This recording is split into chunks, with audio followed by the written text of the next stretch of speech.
What do you do when your daughter is bawling and upset because she's been betrayed by her best friend?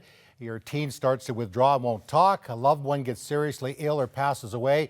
Your ex-spouse doesn't show up to a promised event. Your son is being bullied for being different. You find out your teen is sexually active. Well, those are some of the difficult situations facing parents. And to help parents deal with those real-life issues is Dr. Kevin Leman with his most recent book, When Your Kid is Hurting. Dr. Leman is a New York Times bestseller, 61 books. Welcome back to 100 Huntley Street. You're always welcome here, one of our favorites. Thank you. Well, I've been here for years, and in fact, I told you in the green room, I shouldn't say this too loud, but I love Canadians more than Americans. I always love coming here. Okay, well, you buttered me up. I like that. There you go.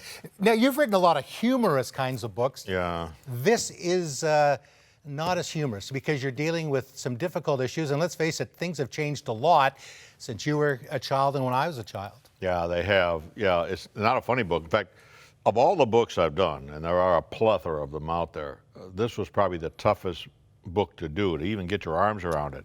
I mean, you mentioned in the introduction about your child is bawling because her best friend forever just dumped her and now she's odd man out. What do you do? Well, I want you all to think about what you would do, what you would say. And chances are you'd say all the wrong things. Oh, honey, it'll be okay.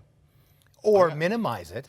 Yeah, or it's, honey, don't worry about that. There's many fish in the sea. I mean, we'll tell kids anything, but most of the time when we open our mouth, it's not a good idea. So tip number one is you have to be a listener.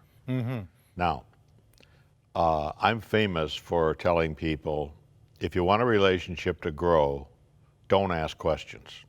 Women, I think when women come out of the womb, the first thing a baby says, if she's female, is, can I ask you a question? Women love questions. Men don't like questions. Kids don't like questions.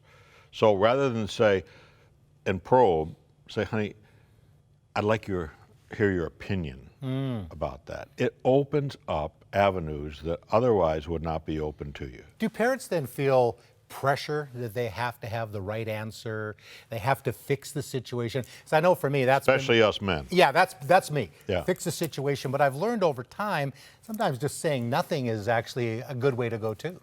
You know, the power of touch, just reaching across. I mean, you mentioned grieving.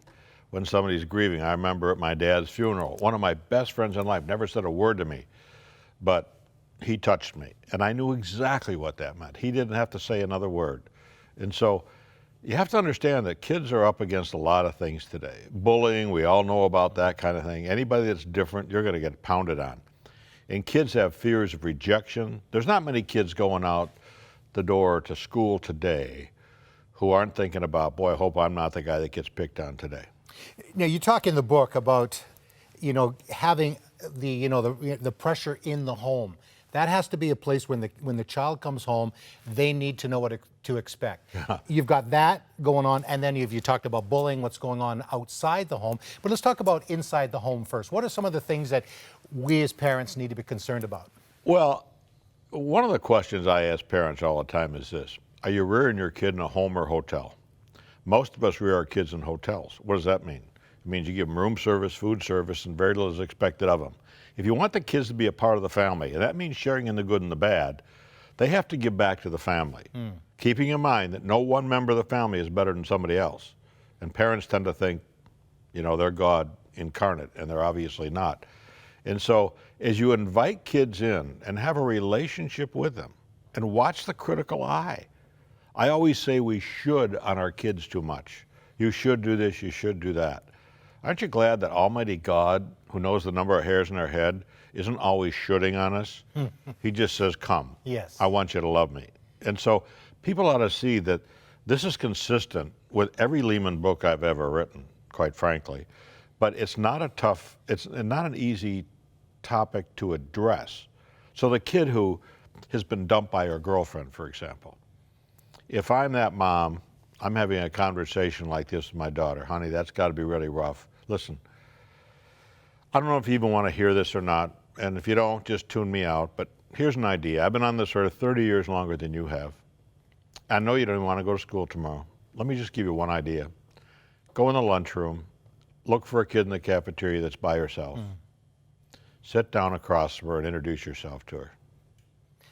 When we come back, I want to talk about, because we do need to keep the home safe, and you talk about it in your book that if there's an abusive relationship or the home is volatile, you need to make some changes. But I also want to talk about outside the home with, the bullying that goes on, and how do we keep our kids safe? Because ultimately we can't protect them in everything, but there are some practical things we can do when we come back with Dr. Kevin Leman.